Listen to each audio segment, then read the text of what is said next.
mean, he still looked great, looked better than everybody else at Mach 1 on Fridays. Him and Ricker were definitely the example of who to look at. We would have Scorpio Sky would be there on Fridays sometimes too. He was another guy that everyone was like, all right, we got to look, got to try to look good, got to look like a star, got to look like a star. And that helped a lot of us younger guys. Me and Peter were tiny. Yeah. It was just like, oh, like, and we got judged on that a lot, especially in PWG. People would always say Peter was too scrawny, and I was literally the bar for how small you could be because guys would send tape and shit all the time, especially locals. They'd come help out, and the like Super Dragon was like, no, they can't be smaller than Yuma. That's too small. And, like he would just say it that cut and dry, that casual. Like that was just his thing. He's like, no, you gotta at least be as big as Yuma. And I worked hard. I lifted weights all the time. I did everything I could. I was just a small guy. I'd gone from being really overweight to really cut up, and then working my way up to being muscular and like buffer was a lot of work. It took years. It took years for me to get my big boy body.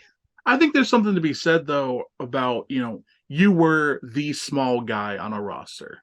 Mhm. Because it's the big man effect. If everybody's big and jacked, nobody's big and jacked. If everybody's a giant, nobody's a giant. If everybody's small and athletic, nobody's really small and athletic.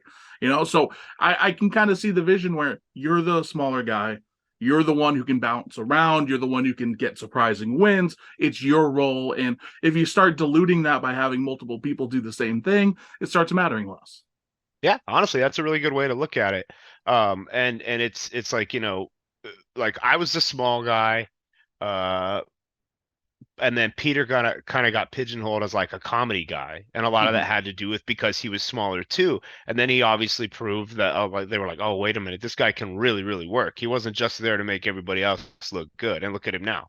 He looks like $1 million, works like 10 times that, and he's on AEW. So it's just funny how yeah he was kind of pigeonholed as we were both the smallest guys there, and then he was like the like haha like I don't know. I feel like that probably would have been me as well.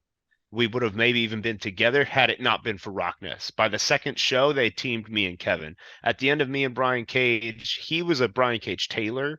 They added him to the Fighting Taylor Boys with Chuck and Russ, and they beat me down after. And then Rocky Romero and Kevin Good Time made the save to set up a six man on the next show. Never happened, but it established me and Kevin and the people that knew in the seats, in the crowd, they knew. And then on the next show, we teamed against the Cutler brothers. So, um, I think had me and Kevin not been a team and I made it there as a singles, I think, yeah, I would have been, when the get whooped around haha guy, or just me and Peter would have been the team that just gets whooped around. Russ Taylor, there's another name I'm hoping to possibly interview in the future. I sent a message. Definitely had an interesting career.